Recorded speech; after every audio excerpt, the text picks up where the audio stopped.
Hello, hockey humans of the world. Welcome to Tough Call Podcast. This episode covers the preseason period from September 21st to 29th. Coming up in this episode, Noah Juleson has entered the chat with the Philadelphia Flyers.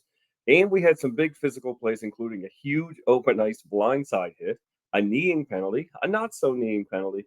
I'll talk about those and a couple other things in our first two segments that I do. I had three boarding reviews in one day recently as well. More on those in a few minutes. And the trend of players removing opponents' helmet continues. I'll tell you how I deal with that as well. The Othman and Lavoie elbows, the Phillips cross check, and I'll end with when should we introduce checking in minor hockey? Stick around for all this and more. And as always, if you want a more in depth breakdown of any of the incidents I talked about here today, and for even more hits and questionable calls, check out the Tough Call YouTube channel and subscribe right now. You can follow me on most social media platforms, including at Tough Call Pod on X and Blue Sky, Tough Call on Facebook, at Tough Call Podcast on Instagram and Threads as well, and at Tough_Call on TikTok. I'm also a contributing member of the Heavy Hockey Network, so find them on YouTube, Heavy Hockey, and read my articles on heavyhockey.com. My theme song is written by Everett Bolton. And with that, let's get into our first segment, the weekly total fines and suspensions.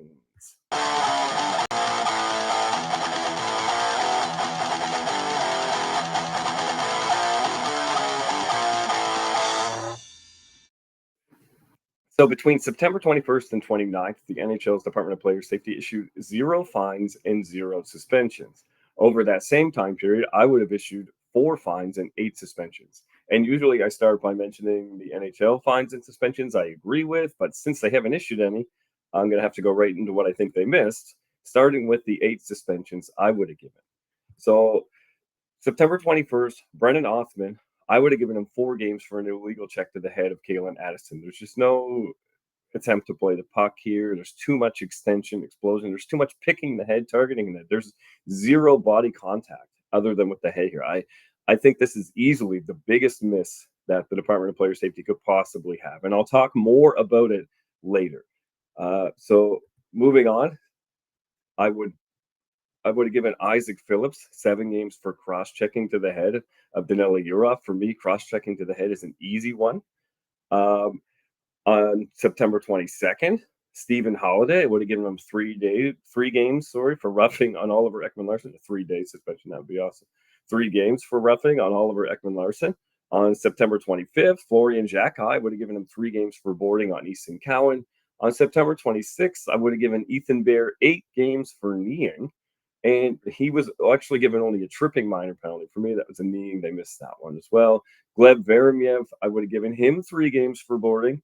And my first suspension for needlessly endangering an official of the season would have gone to Logan Stanley. I would have given him 5 games, the automatic 5 games under the tough call system for needless endangerment of an official, which is when somebody refuses to listen to the official when they've told them to separate and stop. The officials have everything under control, and then they continue to inflict punishment. So of the 4 fines I'd have given, 1 would have been to Arbor Xhekaj for unsportsmanlike conduct to Dakota Joshua, and the other 3 of them would have been for intentionally removing the helmet of an opponent, which I alluded to in the introduction.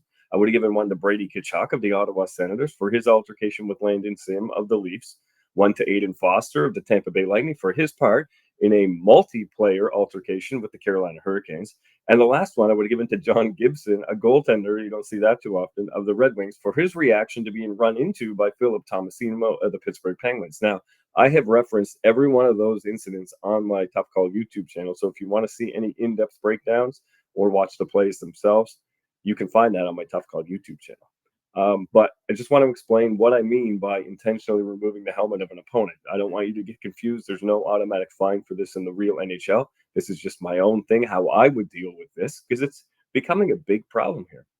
So under the tough call system, like I said, there's an automatic $2,500 fine for automatically, intentionally removing the helmet of an opponent. So I love how the league is addressing this issue, really, the way the rule is written, the way they have it written, making players either go to the bench when their helmet comes off or they have to stop to put it back on, as per Rule 9.6 helmets. So when a player loses their helmet, they're required to keep themselves safe. But on the flip side, they actually have a minor penalty for roughing for anyone who intentionally removes the helmet of an opponent as per Rule 51 roughing, which smartly obviously takes away the incentive to knock the opponent's helmet off and have the team play shorthanded while that player has to go to the bench or stop to pick their helmet up. So it makes sense that you would have a rule that requires players to leave the ice by countering with another rule that makes it less enticing to create that situation as an opponent. But it still happens way too much. I've referenced this numerous times already this preseason alone on my channel. And going back to last year, it just happens all the time. And there's nothing in the NHL rulebook that addresses this as part of when it happens at scrums. It's always in play that they worry about. But scrums, it happens all the time too, particularly when a player who has nothing to do with the original altercation between two other players, someone will come in and on their way to grab another player, they pop the helmet off of another guy, and now he's standing there now suddenly at a complete disadvantage and is unexpectedly significantly more vulnerable in the scrum situation because someone did a flyby rip off of his helmet and now he's one-on-one against someone who still has their helmet on. So I'm not asking for much, just a very basic small fine. It's more symbolic than anything, just to stop that from happening, just to take away the incentive. But the significance would be then there would be now formal acknowledgement on record so that a player who does it again, who has a habit of doing this, or any other sort of unsportsmanlike conduct or behavior for that matter, they can be considered as a repeat offender, making it easier to go harder on them down the line because players try and get away with this and try and be sneaky, and the same players do it over and over again, and it's not quite a penalty, or it's not quite enough to be more than a minor penalty. And eventually, 18 minor penalties for unsportsmanlike conduct eventually has to add up to something. So this is a way to make sure that you can get at the repeat offenders who try and stay just below the line, but are still aggravating enough to cause another player to flip their lid. No pun intended. So I don't know. It's just a way to have formal acknowledgement. So under the tough call system, any player who intentionally removes the helmet should get a roughing minor penalty, but also an automatic $2,500 fine. And if they do it again, that would bump them up into the 1 to 2 game suspension category as a repeat offender. I think that's a good solution. Now let's get into the incident of the week.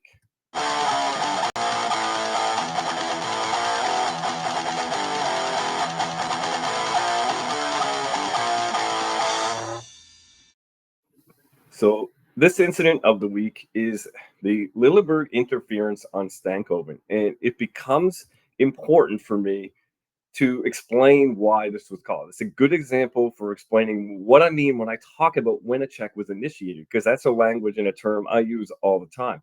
And to understand this, you really have to allow yourself to recognize and accept what a body check actually is.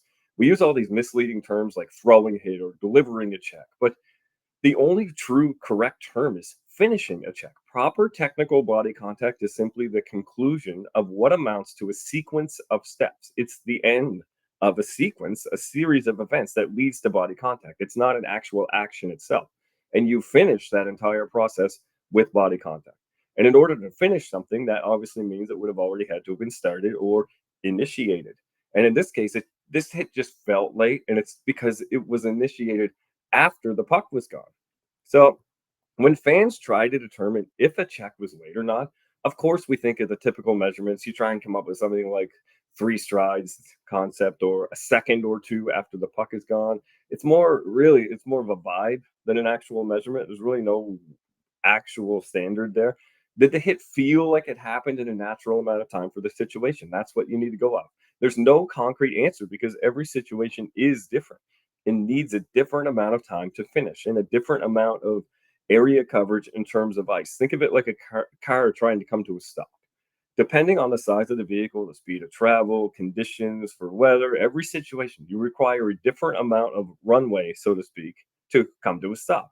Or maybe a better example, I guess, would be if you're coming to a set of traffic lights and you see it turn yellow and you're trying to judge whether you go through or stop. Like, what's your window of time there? It's different every time, whether you decide to stop or go. Is it X amount of seconds? Is it X amount of feet away from the light? You can't go into a situation like that and just say every time this is the standard, because there's too many variables. It's just whatever feels right at that exact moment. Just like the interference for a late hit. It's really at the discretion of the official, and it should be. But that's all focused on when contact actually occurs. So when you think about 3 seconds or 1 to 2 feet away or how many strides they took, that's all about the moment of impact. But the other consideration, the one that's actually easier to determine in most cases, is when the check was initiated. So this player didn't step up in this case until after the puck was gone. They didn't change their path of travel. They didn't do anything to indicate they were going to throw a body check until after the puck was gone. So it didn't matter whether that check happened 0.5 seconds, 1 second. It didn't matter whether it was 3 strides or 7 strides to get there. What mattered was there was no indication that check was coming until after the puck was gone. So the player was now ineligible to even be checked by the time that player initiated the check. So that's why I think this was a good call. Whenever I talk about checking, I love the show Clean Stuff. This is a good one here. Clean check is Noah Juleson on Kashawn Aitchison. Uh, this is unreal. It's a blindside check, right? So we're so afraid of blindside hits. We hear the word blindside and we think immediately dirty, but you can have legal blindside approach to contact, and you can make a legal check from a blindside angle of approach, but you just have to do it right by keeping yourself low, getting under the chin, and avoiding the head, which is true coming from any angle of approach. So blindside checks are no different. There's no penalty for a blindside hit. There's a penalty for a check to the head or roughing or elbowing or things like that, which generally happen from a blindside angle of approach because it's so difficult to do, but it's not impossible. And this is an absolute beauty. He stays low, he gets under the chin, and he catches the far shoulder. And that's how it should be done. Now we'll move on to my by request for this week.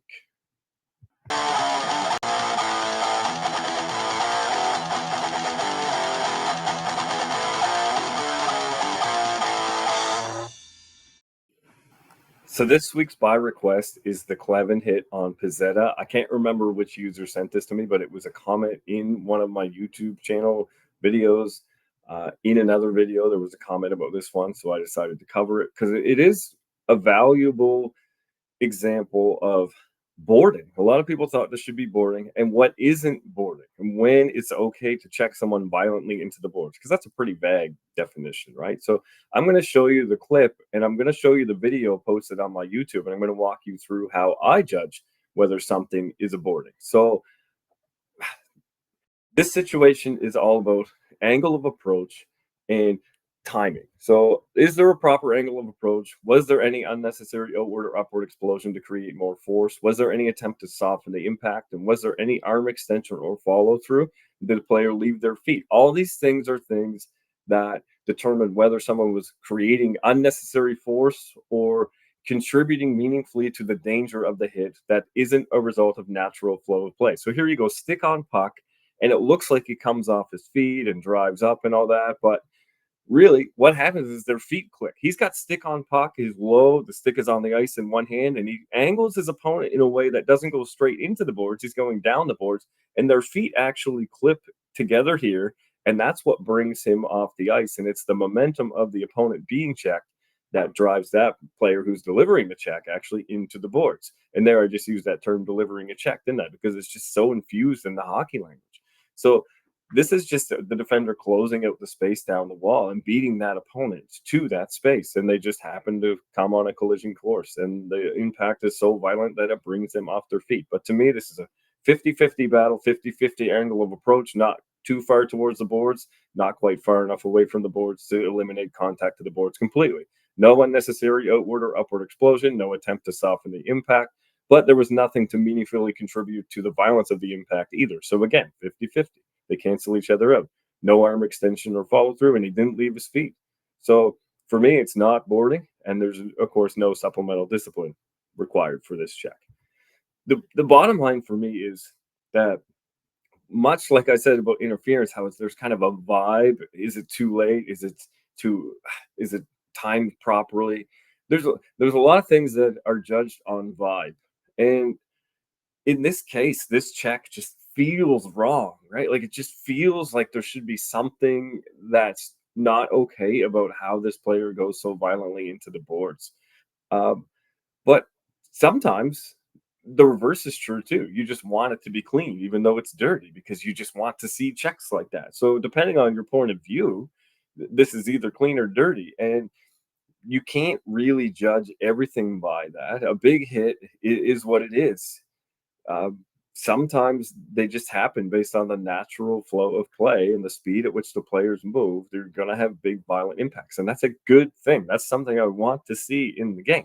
All I want to stop is the artificial creation of those situations and the artificial increasing of the violence of those impacts that aren't just a result of the natural flow of play. Let hockey be hockey. Let the game be the game. Let checks be checks.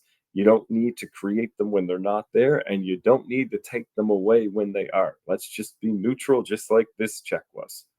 Now, I would like to build on what I just said in terms of the Department of Player Safety and how soft they are on actual dangerous play, the ones that are created artificially by players. They've made their stance pretty clear that the Department of Player Safety will only get involved when they absolutely have to. And other than that, it's kind of on the players to take care of themselves. The on ice officials can only do so much. They do more than we give them credit for. They try and call these rules as they're written, but even with the rule book as written, they could do more for sure. I think it's pretty clear sometimes when things are going to get out of hand, and they could just put the hammer down, but they tend to let it go as much as possible because the mandate is pretty clear from above that the overall NHL philosophy is to let things play out as long as is humanly possible. And the officials don't have the benefit of multiple replays or the benefit of hindsight to help them, like the Department of Player Safety would.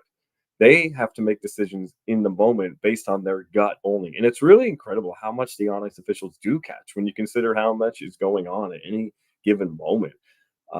In especially in some games, they get way more out of hand than others. But when the Department of Player Safety is silent, that gives players the green light to say, okay, someone has actually seen this, had time to reflect on it, and they still say it's okay. And the earlier those things happen, now they know that for the entire rest of the season, that's the standard. Because once the standard is set, it's set. And one example I brought up already is the Othman elbow. Now, not that you should ever punish someone who doesn't really deserve it just to prove a point, just to set a standard, but this was a gift just fallen into their lap. It's night one of the preseason, and the on ice officials called this a major penalty. I mean, what better way to start the year off than on the very first night, the very first controversial hit of the season, and the Department of Player Safety gets to set a standard, and you show solidarity with your on ice officials right off the hop.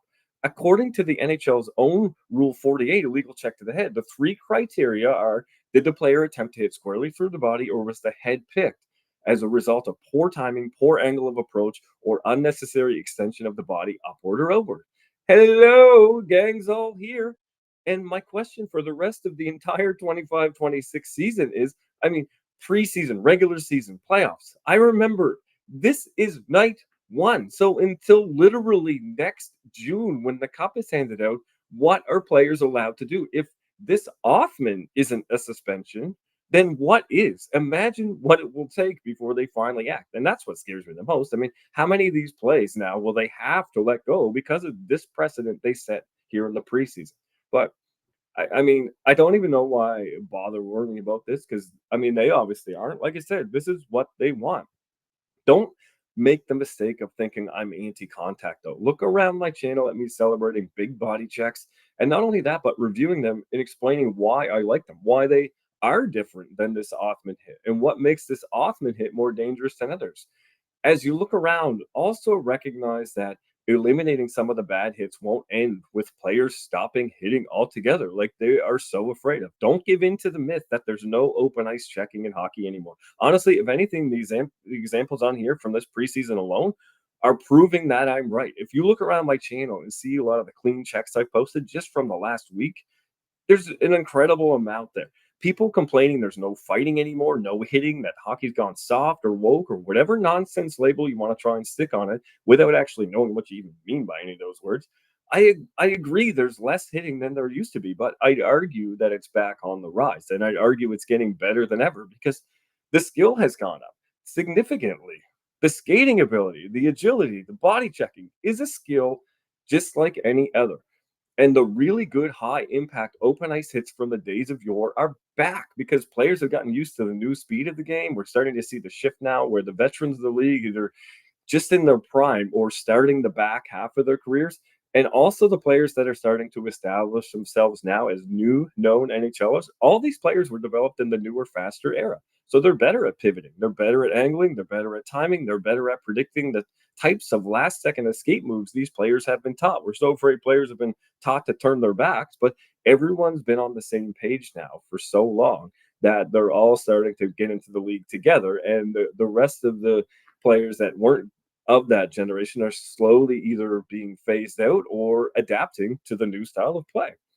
They're much more used to the idea of focusing on the puck as a bigger part of the process than just hitting for the sake of hitting. So while on average we're getting the feeling we're seeing less big open ice hitting and violence than of course the good old days, we're definitely seeing much more good, clean, high octane open ice contact today than we were say 5 years ago, right? And the really happy ones you can feel good about. I mean, hip checking is back. Hip checking. Remember how awesome those were? And we're seeing more and more of them again. Just a couple in the preseason again. Blindside hits are coming back too, of course, but they aren't quite as scary anymore as they were 10, 15 years ago, 20 years ago. They're fun again. So we're halfway there. Now all we need is for the players to learn how to see one of these checks and hear me out. Just keep on playing. Sometimes people get their bells wrong, right? That's kind of old school mentality, but it's true. Sometimes you are eventually going to get your bell wrong. And I think some of the newer generation of fans and players need to realize that that is okay. That's hockey.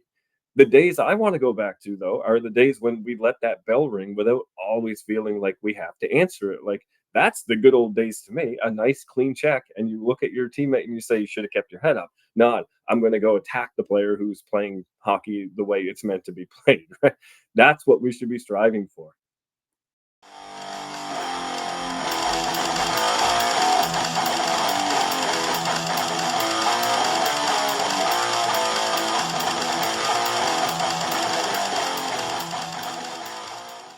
And now, here's the thing. I'll answer easily the biggest question I get asked this time of year. It happens almost every day now that I get asked this because it's around minor hockey tryouts. So, when should we introduce body checking at the lower levels? How young is too young? And the truth is, I don't think you're ever too young to start learning body checking. And I alluded to this earlier. Checking is a process with many steps that have nothing to do with contact. If you're not teaching the concepts of angling and gap control as part of your regular player development model anyway, then you're not teaching a fundamental part of the game at any level. I'm talking literally any level, 6 year olds to 9 year olds to 11 year olds. You have to build on this fundamental the whole way through. If you don't, you might as well never give them a puck either, because without those skills, they'll never be able to win the puck back during a game and they'll never see possession. If you angle and close the gap properly, contact is inevitable, and that's important at any level. Legal contact. I'm going to say this one more time as loudly as possible for everyone in the back and anyone who will listen. Contact is legal at every level and it should be encouraged. And you're going to say, well, what, Josh? That can't be. How can you want 8 year olds hitting when you don't even want NHLers hitting? Now, what I don't want any players of any age doing is blowing people up with unnecessary outward and upward explosion. That's my whole bit. It all comes back to people's misconception of a hit being something that you deliver or bring in some way to another player. You throw it or what have you. You have the idea that hitting requires some sort of action, like a shoulder or arm extension, or lifting your stick up, or pushing forward, or exploding up off your feet, or reaching out, or what have you. All of those things aren't foundations of checking. Those are all foundations of penalties, charging, elbowing, cross checking, roughing. That's what you're going to get if you learn that form of hitting. That's not checking. If you get really good at angling and gap control and body positioning, those are the foundations of checking. And as I typically put it to describe a proper body check, it isn't to drive into your opponent and bring anything to them. The goal is to position yourself into a place on the ice where the opponent has no choice but to essentially run into you. They basically check themselves. And with that mindset, everything becomes more clear about how to do it properly. Any lean or explosion or drive you put into the opponent is only for countering the force brought on by whatever speed you and your opponent are going at the moment of impact. It's not to increase explosion or increase force or violence of impact. It's just to counter whatever force is coming to you. And any sort of reverse explosion they may try and push into you, of course. You have to be ready for that. But it's more to counter whatever they're doing, not to add anything to what you're doing. It should never be to artificially increase the punishment or force of the check you're finishing. If that's your mentality of your coach, if that's the reason your kids are doing it, then that's the reason why everyone else's kids are in danger when they get to be 15. The only real difference between quote unquote non contact hockey and contact hockey is the speed and increased tolerance of force in the contact portion itself. But there really should be absolutely no change in the mechanism of contact or the purpose of contact. And don't get me wrong, I understand why players are afraid of contact hockey and or choose not to put themselves in those leagues. As a parent, as a development coordinator, as a player who teaches checking clinics, I I understand why players who were top level before checking hockey, they're the stars of their team. They sometimes completely disappear once they get to a hitting level, and vice versa. Players who seem unexciting in non-contact hockey are suddenly exceptionally effective in hitting levels. And I'm going to tell you, I blame the Instagram era for that, or whatever you want to call it, TikTok or whatever. The the clips that kids see today, um, they just see the highlights. Players feel like they're being targeted, and I hear this a lot because they value goals and being a puck hog, and they see that online all the time. That's what they want to do. A common thing I hear is players don't know how to take a hit anymore, but that's not exactly true. It doesn't zero in on the true problem for me. It's more that players aren't working hard enough to develop the skills of the game that they'll need in an environment where they're allowed to get hit. It's not that they don't know how to take a hit, it's that they don't even really know how to recognize when a hit is coming. They want to carry the puck and go end to end, and too many kids see passing the puck as quitting on the play basically because if you pass it, you'll never get it back and that sort of thing. But the longer you have the puck on your stick, you have to remember the longer you're eligible to be checked. Players that have good awareness, good hockey sense, those are the tools you want to develop. They aren't necessarily always so on the ball about where everyone is on the ice. It's not always about that and having eyes in the back of your head, but there's just this internal clock you develop where it's like, okay, I've had this puck for a long time, and I'm in a spot where I would hit somebody if I could. So my luck is probably going to run out here any second. So I'm going to probably distribute the puck so that I'm not able to get hit anymore. And plus, there's also just this trust in your teammates that like, you know what? I've been twisting and turning and shielding, and I haven't been able to break free yet. So my thoughts shouldn't be if I just keep forcing myself to do the same move over and over again, maybe on the seventh or eighth time it'll work. Again, I'm not saying never ever carry the puck. There's such a thing as overpassing for sure. But the players who never pass, they're so easy to defend because you can always overcommit as a defender. I love when players don't pass. You don't need to worry about blocking the passing lane or changing direction or winning a race to a new puck location because you know the puck isn't going anywhere.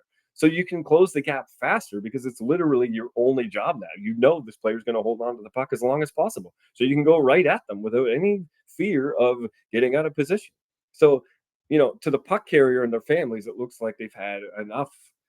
Like the team has had enough of little Timmy making their team look really bad and looking foolish, and they decided to take a run at him. Sometimes that's true. I have seen it, but sometimes it's just that they've realized little Timmy isn't passing the puck anymore. So they pounce, and suddenly little Timmy doesn't have as much time as he thought. So when he tries to do his little spin to avoid the check, he can't get out of the way in time, and his knee gets caught.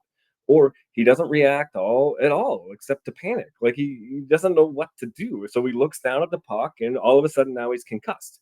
And how dare that weak team take out the star player? But let's just say they are taking runs. Okay, sometimes it's true they do take runs at the best players. Even at that, if your player had an instinct to cycle the puck, if you see a check coming, then you could immediately react. If you feel someone getting uncomfortably close to you at an uncomfortable speed, cycle the puck and get rid of it. But they haven't developed that sense of discomfort more than anything, so they don't know when they need to protect themselves.